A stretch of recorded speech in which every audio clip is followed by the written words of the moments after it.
हर कहानी सिर्फ सुनाई नहीं जाती, उसे महसूस किया जाता है। स्वागत है रियल फील टेल्स में। और कभी कभी एक गुमशुदगी की रिपोर्ट सिर्फ एक इंसान के लापता होने की कहानी नहीं होती है। वो एक ऐसे राज पे पर्दा उठा सकती है जो पूरे देश को सोचने पे मजबूर कर दे। साल 2022 में दिल्ली में श्रद्धा वॉलकर का मामला कुछ ऐसा ही था। शायद ही कोई हो जिसने इसके बारे में न सुना हो। मीडिया ने इसे एक नाम दिया था जो आज भी लोगों के जहन में है, फ्रिज केस। ये नाम सुनते ही एक अजीब सी सिहरन होती है और पता चलता है कि ये कोई आम क्राइम स्टोरी नहीं है। आज हम इसी मामले के तह तक जाएंगे। हमारे पास जो जानकारी है उसके आधार पर यह समझने की कोशिश करेंगे कि आखिर हुआ क्या था और क्यों एक अपराध की खबर ने रिश्तों, समाज और सुरक्षा पर एक राष्ट्रीय बहस छेड़ दी। चलिए इस मामले की परतों को खोलते हैं। हाँ, और ये समझना बहुत जरूरी है कि ये मामला सिर्फ घटना की भयानक डिटेल्स तक ही सीमित नहीं है। ये उन सामाजिक सच्चाइयों पर भी रोशनी डालता है जिनसे हम अक्सर नजरें चुराते हैं। इस केस ने समाज को एक आईना दिखाया और जो तस्वीर दिखी वो काफी परेशान करने वाली थी। तो चलिए कहानी की शुरुआत से शुरू करते हैं। श्रद्धा वॉलकर और आफताब पूनावाला ये दोनों मुंबई में एक डेटिंग ऐप के जरिए मिले, साथ रहने लगे और फिर बेहतर मौकों की तलाश में दिल्ली आ गए। बाहर से देखने पर शायद एक युवा जोड़े की कहानी लगती है। बिल्कुल, एक नॉर्मल कपल। लेकिन हमारे सोर्सेज बताते हैं कि इस कहानी की सतह के नीचे बहुत कुछ चल रहा था। उनका रिश्ता बिल्कुल भी आसान नहीं था। उसमें लगातार झगड़े, शक और एक तरह का भावनात्मक दबाव था। ऐसा नहीं था कि दिल्ली आकर सब अचानक बिगड़ गया। इसकी नींव शायद बहुत पहले से पड़ चुकी थी। इसी को स्रोत में विषाक्त संबंध यानी टॉक्सिक रिलेशनशिप कहा गया है। और यहाँ दिलचस्प बात यह है कि ये कोई एक दिन में हुई घटना नहीं थी। अच्छा। ये एक ऐसे रिश्ते का नतीजा था जो धीरे धीरे जहरीला होता गया। इसमें कंट्रोल, इमोशनल ब्लैकमेल और झगड़ों का एक पैटर्न था जो वक्त के साथ और खराब होता गया। अक्सर ऐसे रिश्ते बाहर से सामान्य दिखते हैं, लेकिन बंद दरवाजों के पीछे कहानी बिल्कुल अलग होती है। तो ये जोड़ा दिल्ली में रह रहा था, एक ऐसे रिश्ते में जो पहले से ही तनाव से भरा था, और फिर अचानक से श्रद्धा अपने दोस्तों और परिवार की जिंदगी से गायब हो जाती है। उसका फोन बंद, सोशल मीडिया शांत। जो लड़की हर किसी से जुड़ी रहती थी, उसका यूं खामोश हो जाना उसके दोस्तों के लिए पहला खतरे का संकेत था। पहला रेड फ्लैग जिसे हम कहते हैं। हाँ बिल्कुल। कई महीने बीत जाते हैं, सोचकर भी अजीब लगता है कि इतने वक्त तक किसी को कुछ ठीक से पता नहीं चला। आखिरकार जब परिवार का अपनी बेटी से हर तरह का संपर्क टूट गया, तब श्रद्धा के पिता ने मुंबई में पुलिस के पास गुमशुदगी की रिपोर्ट दर्ज कराई। ये वो पल था जब ये मामला आधिकारिक तौर पर पुलिस की फाइलों में आया। और ये बात इस पर जोर देती है कि किसी भी इंसान का सोशल सर्कल, उसके दोस्त, उसका परिवार कितने जरूरी होते हैं। सही बात है। अगर श्रद्धा के दोस्त लगातार उसके बारे में पूछताछ न करते, अगर उसके पिता चिंता में रिपोर्ट न लिखाते, तो शायद इस राज से पर्दा उठने में और भी देर हो जाती। ये शुरुआती खतरे के संकेत थे जिन्हें उसके अपनों ने पहचाना, और वही इस केस के खुलासे का पहला कदम बना। तो जब मुंबई पुलिस की जांच दिल्ली तक पहुंची और आफताब से पूछताछ शुरू हुई, तो मामला सुलझने के बजाय और उलझ गया। आफताब ने पहले तो पुलिस को गुमराह करने की बहुत कोशिश की, लेकिन जब सख्ती से पूछताछ हुई तो उसने जो कबूल किया, उसने सुनने वालों के होश उड़ा दिए। उसने माना कि मई में एक हिंसक झगड़े के बाद उसने श्रद्धा की हत्या कर दी थी। और यहीं से मामला और भी पेचीदा हो जाता है। और हत्या के बाद उसने जो किया वो समझना और भी मुश्किल है।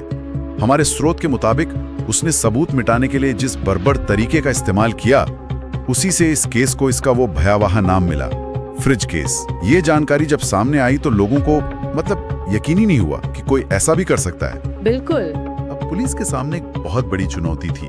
अपराध मई में हुआ था और जांच नवंबर में शुरू हो रही थी। इतने महीनों बाद सबूत जुटाना वो तो लगभग नामुमकिन सा था।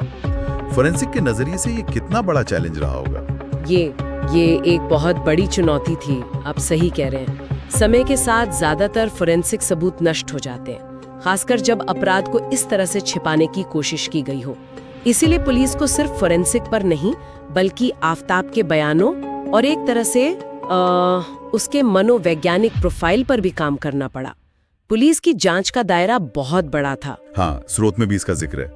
पुलिस ने कई तरीके अपनाए, जैसे कि डीएनए टेस्ट, ताकि दिल्ली के जंगलों से मिले अवशेषों को श्रद्धा के पिता के डीएनए से मिलाया जा सके। हाँ। फिर आफताब के फोन रिकॉर्ड्स और लोकेशन डेटा को खंगाला गया ताकि उसकी कहानी को वेरीफाई किया जा सके। सही।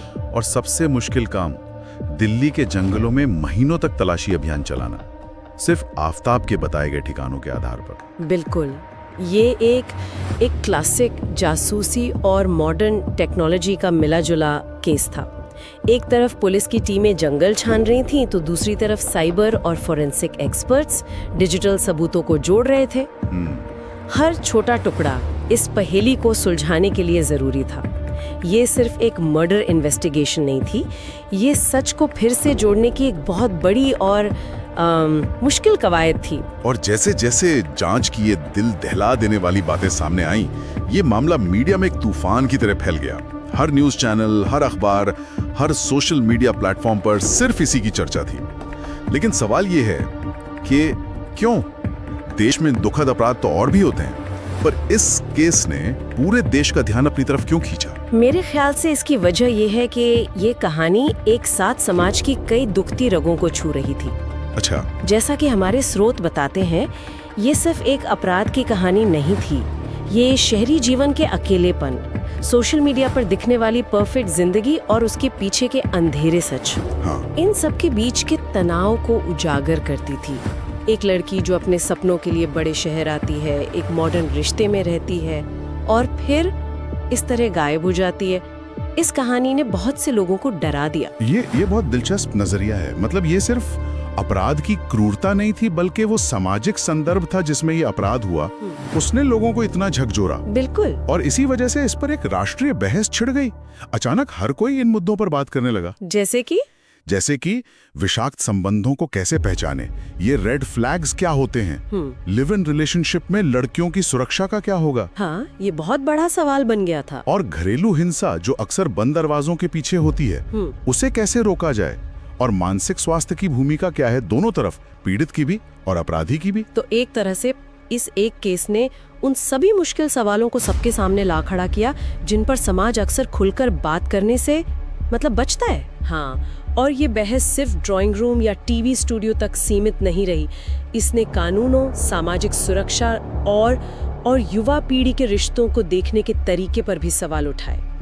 इस एक मामले ने समाज को मजबूर किया कि वो बैठकर सोचे कि कहीं हमारे सिस्टम में, हमारे समाज में, हमारे रिश्तों में कुछ बहुत गलत तो नहीं हो रहा। तो अगर हम इस पूरी चर्चा को समेटें, तो ये कहानी एक गुमशुदगी की रिपोर्ट से शुरू हुई, एक भयानक अपराध के खुलासे तक पहुंची और आखिरकार इसने पूरे देश को आत्ममंथन करने पर मजबूर कर दिया।